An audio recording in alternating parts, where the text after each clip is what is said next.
Let's pray together.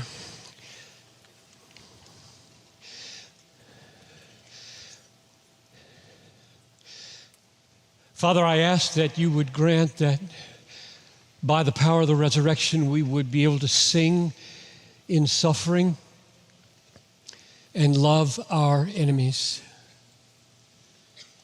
I pray that we would be able to move from the cross through the resurrection into hope, circle back around, and live a life crucified. And then forever enjoy your joy. So draw near now, please, and help me in these few minutes to bring the explosive power of the resurrection by your Spirit into our suffering. I pray this in Jesus' name, amen. If you had been there at the cross, you probably would have vomited or screamed or pulled out your hair or thrown yourself on the ground and pounded the dirt and sobbed yourself into exhaustion. To have nails or spikes driven through your arms and legs, and then to have your whole body weight hang there for hours, and then have legs smashed or a spear run through your side was almost unbearable to watch. I think it would have been for us in our modern sensibilities, and surely unbearable to endure. And Jesus volunteered for this. He chose it. It wasn't forced on him by any man. You remember what he said. Nobody takes my life from me. I lay it down of my own accord, and if I lay it down, I can take it again. Do you think that I can't call to my Father and have 12,000 angels to rescue me at any moment? Nobody forced him to do this. This was what he chose to do. I'm not trapped. You think Herod or Pilate or the mobs in Jerusalem or the soldiers are in charge here? They're not in charge. My Father wrote this drama. My Father and I agreed my role in the drama is to be crucified. It's what I do freely. I'm in charge, not Pilate. There's a name for this. It's called love. This is the way Paul put it in Romans 5. God shows his love for us in that while we were yet sinners, Christ died for us. That's the name of volunteering for that kind of suffering for us. So the greatest suffering in the service of the greatest love for the least deserving. How do you do that? That's my question. How did he do it? How do you do it? Because you must do it. Here's the answer of Hebrews 12. For the joy that was set before him, he endured the cross. Hebrews 12:2. For the joy that was set before him on Friday morning, before him, he endured the cross. So the humiliation of being stripped and the lacerations of the scourging and the nails through his hands and feet and the spear in his side, all the while able at any moment to call upon his Father to be rescued, and refusing at every moment in pain as the lightning bolts shoot up from his ankles to his brain, at every moment choosing to be there and stay there for the joy that was set before him. What was that?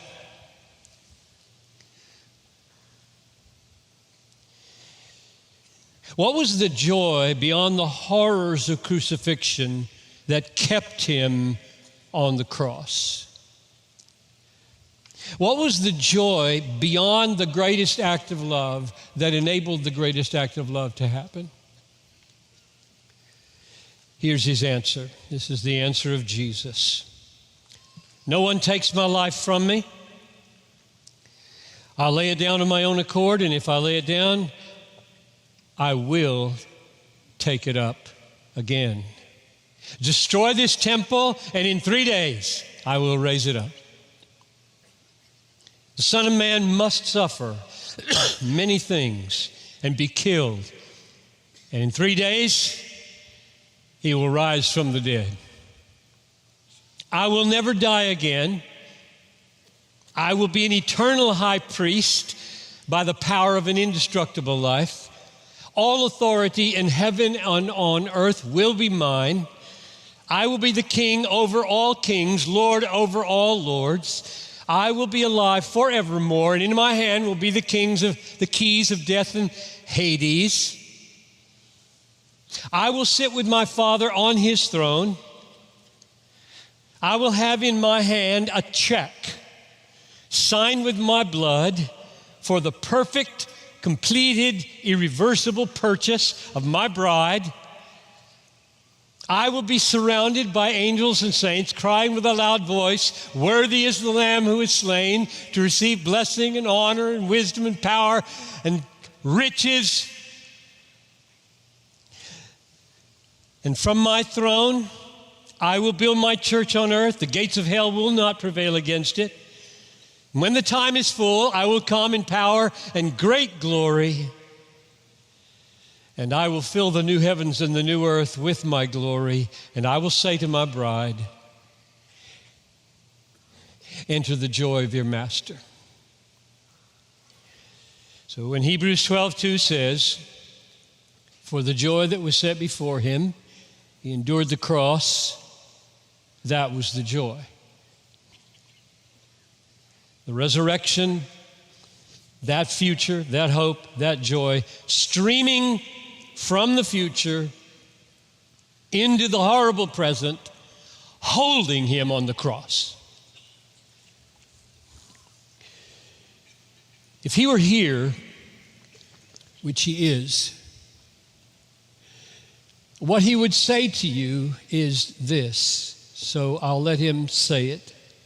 John 15:1, 15:11. These things I have spoken to you, the ones that I just spoke to you through John Piper's summary. These things I have spoken to you, that my joy may be in you and your joy may be full.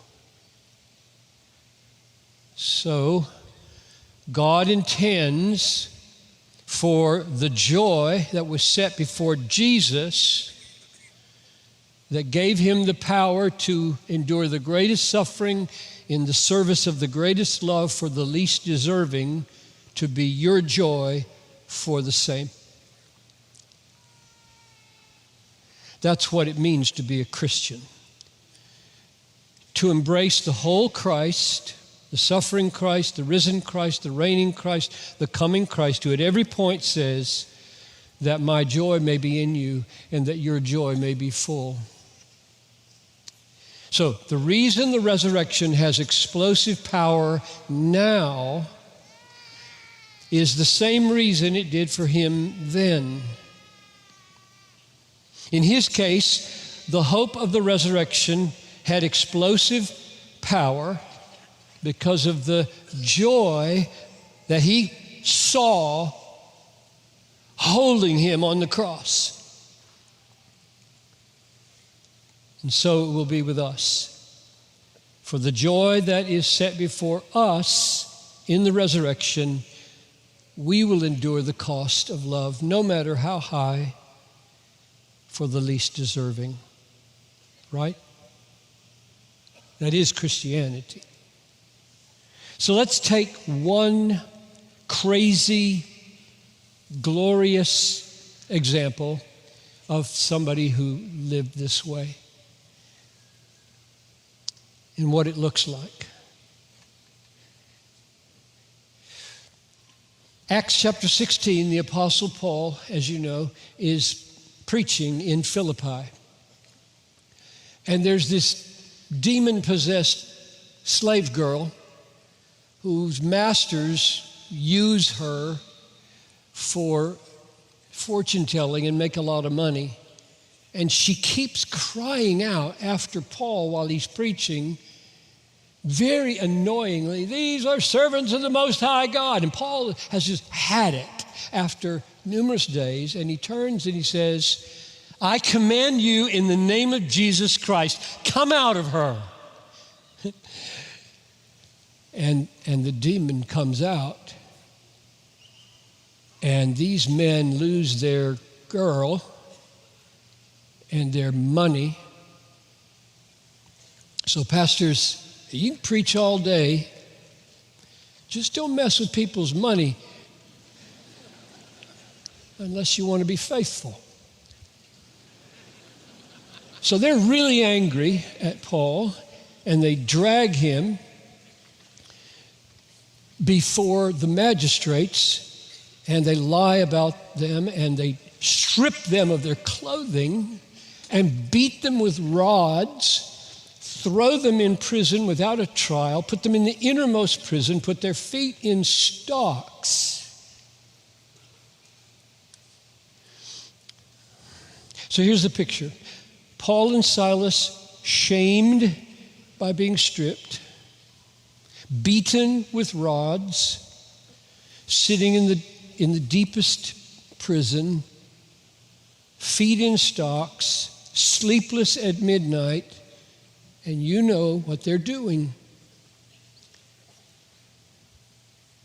They're singing. My wife and I read this last week. This is why I'm preaching on this sermon. My wife and I read this, and we read the Bible together every night. We pray. I read this story, and we looked at each other, and we just said, we don't do that. It's rare. It's one of the most convicting stories in the Bible. It's devastating. We grumble. You grumble. You grumble at the slightest thing. That's not the power of the resurrection. Grumbling is not the power of the resurrection. We're just like everybody else when we grumble. So I'm preaching to myself. You understand that?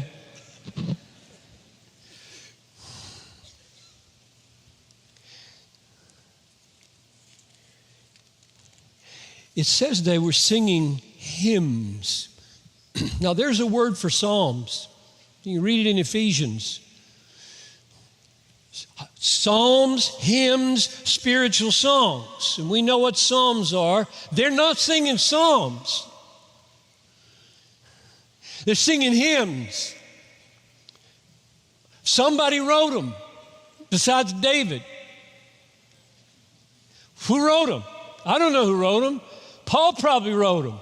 Silas was the musician maybe. But here's the amazing thing. They knew him by heart. The greatest men in the world are singing men. Can you see them walking from city to city, arm in arm, ready to go to jail, singing all the way? How else would they know them? This is amazing. So it's midnight, sleepless, beaten with rods, feet in stocks, dark in the prison, and they're singing. And I want to know, how can you do that? What is this power that I so long for more? That's my question. 4 times in the book of Acts, Paul puts in one sentence why he winds up on trial and in prison over and over and over. And I'll read them to you. Before the Jews in Jerusalem, Acts 23, It is for the hope of the resurrection of the dead that I am on trial. Before Felix in Caesarea, it is with respect to the resurrection of the dead that I am on trial before you this day. Before King Agrippa, why is it thought incredible by any of you that God raises the dead? Before the Jews in Rome at the very end of his life, it is because of the hope of Israel that I am wearing this chain. The resurrection of Christ and the resurrection of all who are in Christ was the sustaining power of Paul's song in suffering and love for the jailer. I say love for the jailer. Why do I say that? I mean, you know, don't you, that when they were singing at midnight, there was an earthquake. You got to be careful what might happen if you sing with a friend at midnight in misery. Are you afraid to go there? It's midnight. He just called. He's in desperate need. Let's go sing. When the earthquake happened, all the doors were open, all the stocks came off. The jailer is about to kill himself, and they could have said, "Make my day." Watch him kill himself and head for Thessalonica. Triumphant. God released us. And that's not what they did. They saved him.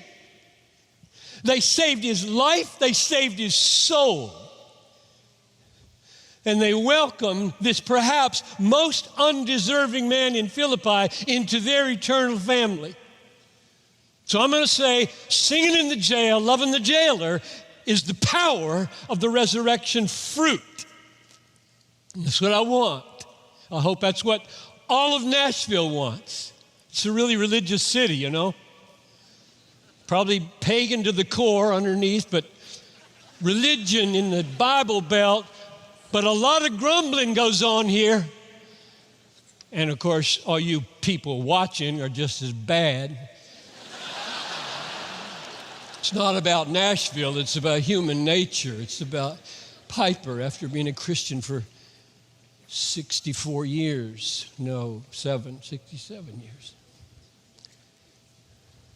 So, how does that work? What does it look like, Paul? We want this. We want to sing at midnight after being beaten in jail with our feet in the stocks when we can't sleep. We want this. This is Christianity. This is not weird. It's weird to murmur if you're a Christian. Here's the way Paul put it twice. I consider that the sufferings of this present time are not worth comparing to the glory that will be revealed. Romans 8:18. Or 2 Corinthians 4:17. For this light momentary affliction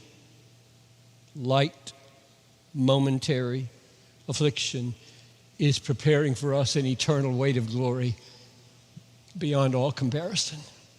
I whispered in Johnny's ear. I hope you're watching, Johnny. She told me she'd watch from the hotel.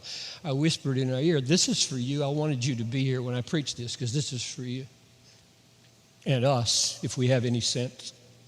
Johnny knows this. She could preach this better than I could.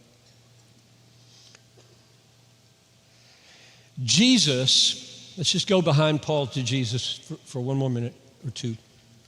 Jesus made the connection between the resurrection hope and singing in suffering and the resurrection hope and loving the undeserving. He made those two connections. Paul learned them from Jesus. Let me read them to you. This is Matthew 5:11. This is Jesus.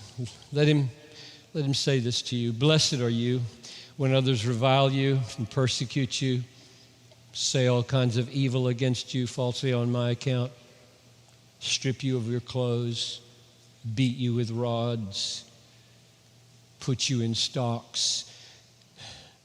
Rejoice in that day, that midnight moment. Rejoice in that day, for great is your reward in heaven. That's resurrection hope streaming into the moment of your suffering and saying, rejoice. If we don't do that, something's deeply wrong in our grasp of the sovereign goodness of God.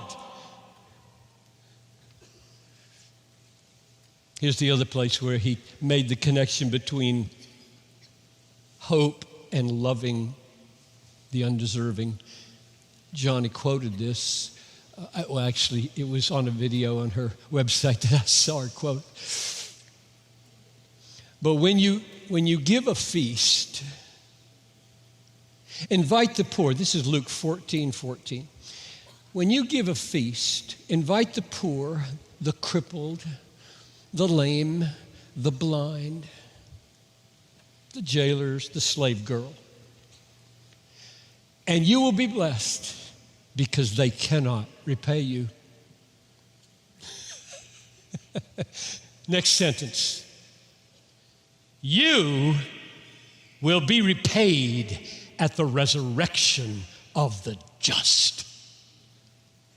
That is what it means to say, for the joy set before you, you invite people to your house who can't pay you back. Get it?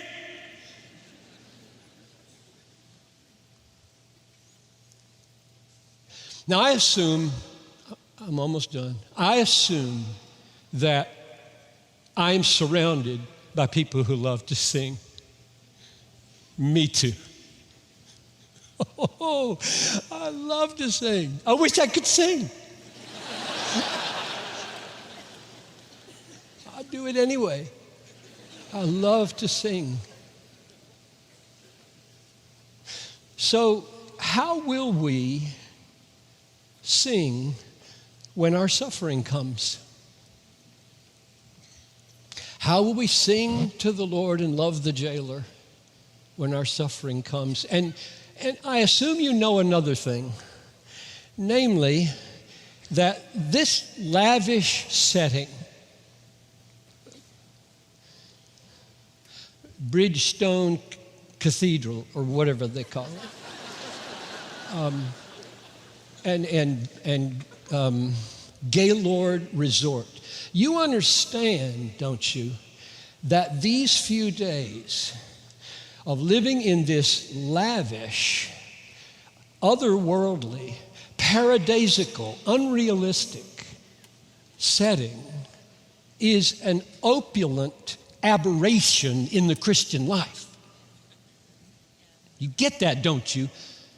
If you don't learn in this posh setting to sing in suffering, Keith and Kristen are wasting their lives.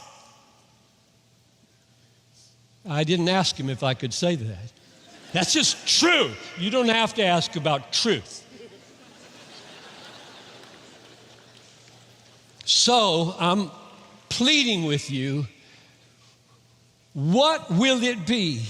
What will it be that enables us to sing when our suffering comes and love the jailer? And the answer is, for the joy that is set before us. That's the explosive power of the resurrection. Now, singing to the Lord in suffering and loving the least deserving. That's not a personality trait.